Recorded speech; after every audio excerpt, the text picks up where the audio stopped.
Kur mos e nënvlerëso tjetrin, asnjëherë. Dëgjojeni këtë histori, është një histori e vërtet, ka ndodhur para ca vitesh, por e mora si shembull sepse më ka ndodhur diçka pardje dhe doja që ta lidhja pikërisht me këtë histori. Nuk po ju tregoj historinë time, por këtë mbajini mend këtë histori sepse është vërtet shumë domethënëse. Në vitin 1967, teksa Amerika po luftonte kundër Vietnamit, mes ushtarëve u gjente edhe një ushtar i ri, i quajtur Douglas Handall. Douglas ishte 20 vjeç, nuk dinte të kapte pushkën, nuk dinte të qëllonte, nuk ishte qelluar asnjëherë. Mirë po, atëherë mblidhnin ushtar dhe ai u tregua i gatshëm. Edhe unë tha do luftoj për të mirën e vendit dhe shkoi në luftë. Që ditën e parë që e çuan në luftë, atë e çuan aty që të qëllonte me një artilleri. Dhe kjo ishte një artilleri e rëndë. Dhe kishte edhe të tjerë aty përreth tij, me një fjalë edhe 2 shokë të tjerë, dhe ata mbushën e ngarkuan artillerin, ishin, siç ju thash, në Vietnam, po ishin buz detit. Dhe në kohën që sapo goditi, thash nuk ishte dëgjuar ai të shtinte, por nuk ishte shtira sa ai vet. Dhe sapo shtiu artilleria i përplasi që të gjithë ata, por edhe Douglasin e përplasi dhe hodhi në ujë. Kaq fort, me një fjalë ai e përplasi në anë të ujrave dhe ai ra në ujë dal nga dal. Pastaj ujrat e tërhoqën dhe e kapi një fshatar i zonës. E shpëtoi. 2 të tjerët nuk dihet se çfarë fundi kishin, por nuk u mor vesh gjë. Në fakt, ai fshatari e mori për ta mbrojtur, pra që meqense ishte djalë i ri, donte që ta mbronte. Me një fjalë, meqense e pa të ri dhe tha, çfarë do mund të bëj një ushtar i vetëm, por familja e tij tha nuk duhet ta mbash, sepse atëherë dënoheshe nga vetë shteti i Vietnamit, nëse ai ishte vietnamit para zotëria në fjalë. Dhe ai u detyruai që të lajmëronte ushtërinë vietnamite. Erdhën dhe e morën. E arrestuan si një rob lufte dhe e çuan në kampin e përqendrimit ose në burgun më të tmerrshëm që kishte në atë kohë Vietnami. Ishte një burg që askush nuk e dinte. E dinin vetëm krerët e rëndësishëm, me një fjalë generalët dhe disa ushtarë që merrnin pjesë aty, por ushtarë të besuar, sepse ishte një vend ku çonin ushtarët e kapur amerikan që duhej të tregonin informacione. Dhe i mbanin aty dhe i torturonin. Ishin me qindra. Mendohet që mund të ishin rreth 500 ca, ata të kapurit. Mirë po, aty quan edhe këtë Douglasi me kalimin e që ditën e parë, që kur shkoi aty që e morin, sepse ai kuptoi që këta fshatarët e morën dhe e çuan, me fjalë denoncuan, pa ai nuk mund të bëte dot gjë, sepse nuk mund të ikte. Sa kilometra mund të ikte? Me fjalë nëse do godiste këtë fshatarin dhe të ikte, por aty do ta vrisin pa diskutim. Dhe ai bëri diçka, lozi lojën sikur ishte i mendor, pra me meta mendore. Dhe bënte disa lëvizje, keni parasysh si ato lëvizje, bënte sikur kishte ndonjë problem në tru. Dhe kjo, me sa duket, e shpëtoi dhe do t'i them se çfarë ndodhi. Pasi e çuan atje, ai që me fshatarin filloi që të bënte lëvizje kështu. Pastaj fshatari tha, është djalë i mirë, tha fshatari, me fjalë u tregoi një fjalë të paktën ushtarëve vietnamit, dhe ata kur e morën e kuptuan që kishte diçka, që mungonte diçka nga ky djalë. Dhe ky vazhdonte gjatë gjithë kohës, bënte lëvizje kështu edhe qeshte pa sens, dhe thanë që ky është ushtar, ky është budalla. Në fakt i vendosën nofkën ushtari budalla. Dhe e mbanin aty, e linin që të pastronte, me fjalë vendosin të pastronte, të fshinte oborrin, të merrte bidonat, të ngarkonte makinat.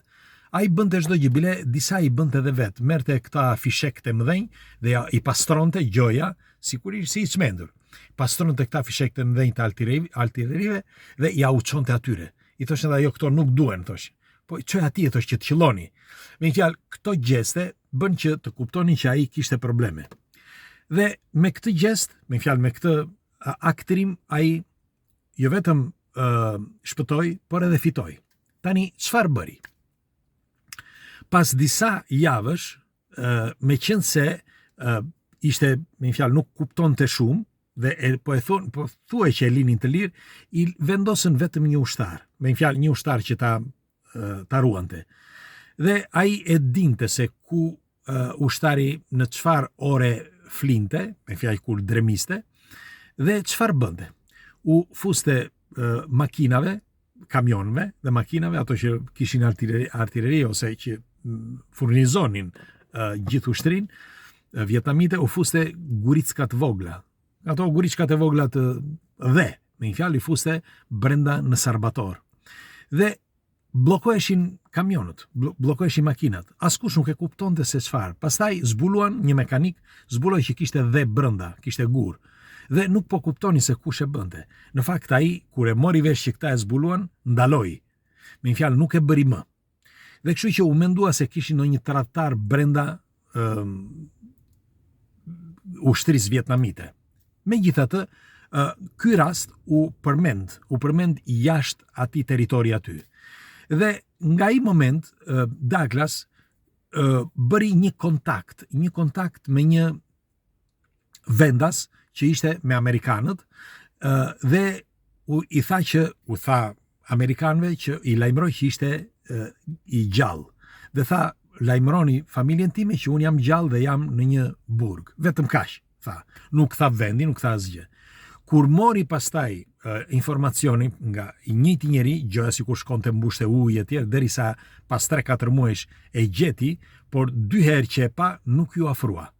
Nuk ju afrua sepse kishte frikë se mos ai ishte tradhtar i dyfisht, por edhe që mos ta zbulonin këta vietnamitët. Herën e tretë ju afrua dhe ky i tha këtë fala tha nga generali, tha emrin dhe i tha një kod. Me atë kodin ky kuptoi që, me një fjalë, ushtari Douglas kuptoi që ky ishte me amerikanët. Dhe kur i tha kodin, i tha ky do bëjmë një gjë, tha. Dua, tha, që të shpëtojmë të gjithë këta, i tha Douglas, këta të burgosurit. Si do t'ja bëjmë, thë, normal, flisin me ngadalë, sepse mund të kishte edhe ndonjë aparat që mund t'i dëgjonte. Dhe aty tek ajo çezma e ujit, ky i tha, unë tha, dua, tha, që t'i shpëtoj, por nuk di, tha, sepse janë shumë emra dhe janë shumë gjëra që duhet mbaj mend, sepse duhet mandem në vendin, sa kilometra larg etj. Dhe ky ja përcolli, pra ky që ishte me amerikanët, ja përcolli amerikanëve. E dini se çfarë bën amerikanët? Dërguan një mesazh dhe i thanë se si duhet të bënte. Një mesazh që ishte me kod. Dhe i thanë, mëso këngën. Me fjalë mëso këngën me ato fjalë, me ato vende dhe kështu bëri. Pra e quajtën ajo këngë sot quhet The Old MacDonald. Sepse ai pra që të mbante mend çdo gjë dhe ta mbante mend nuk mund ta përsëriste me fjalë, sepse kishte frikë se mos e dëgjonin, por e përsëriste me anë të këngës. Dhe filloi që të përsëriste emrat e të gjithëve, emër mbi emër të gjithëve, na ishte një herë ky, ishte atje, ishte këtu, dhe vendin ku rinte, rrugën ku kalonte, sa kilometra bënte, pa thënë normal se ai e bënte gjëja sikur ishte në Amerikë, vetëm që e bënte me fjalë të kundërta në vendet, dhe si përfundim e mbajti mend çdo gjë nga ajo që ndodhi. Dhe me kalimin e kohës, sepse ai priste që ta lironin, në fakt ishte i vetmi në atë burg që u lirua pas 9 muajsh, mos gaboj dhe më shumë. E liruan vietnamitët vetëm për një gjë, për të treguar që ata ishin pacifist, të paqes.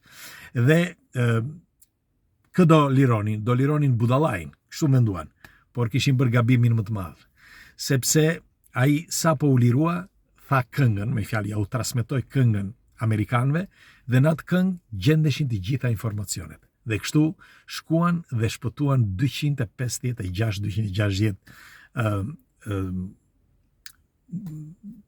ushtar që ishin të kapur, robër amerikanë që ishin të kapur, që shpëtuan pothuajse gjysmat, sepse gjysmat e tjerë disa kishin vdekur me kohë nga torturat dhe të tjera akoma i vran gjatë aksionit, pra gjatë atij momenti që bën aksionin. Në fakt tregohet që gjatë atij aksionit donin t'i vrisin që të gjithë, pra vietnamitët. Megjithatë ishte kundër ligjeve të luftës, por nuk u intereson sonte shumë vietnamitëve. Ndonse Amerika e humbi luftën me ata, sepse patën shumë humbje me Vietnamin, por sidoqoftë një budall, që ata mendoni se ishte budall, shpëtoi 250 shok që nuk kishte qelluar as edhe njeri. Qëllimin e parë që bëri në momentin që qelloi me atë artillerin, ishte hera e parë që qellonte dhe ai plumb ose ai fishek e hodhi në ujë. Dhe sidoqoftë shpëtoi 250 njerëz. Doja t'ja u tregoja sepse kur nuk duhet në nënvlerësuar askush. Ja u them sepse para ca ditësh, si ju thash, ndodhi diçka që do ndihmoja, ose mirë, kisha vendosur ndihmoja dikë, dhe ky zotëria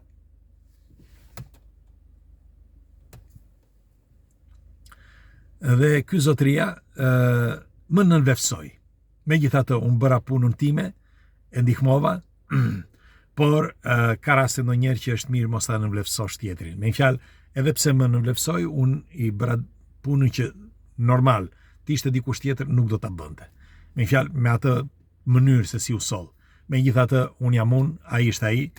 Unë kalova sot në jetën e tij, e ndihmova sa munda dhe i dhash kontributin tim. Megjithatë, asnjëherë mos më nënvlerësoni dikë.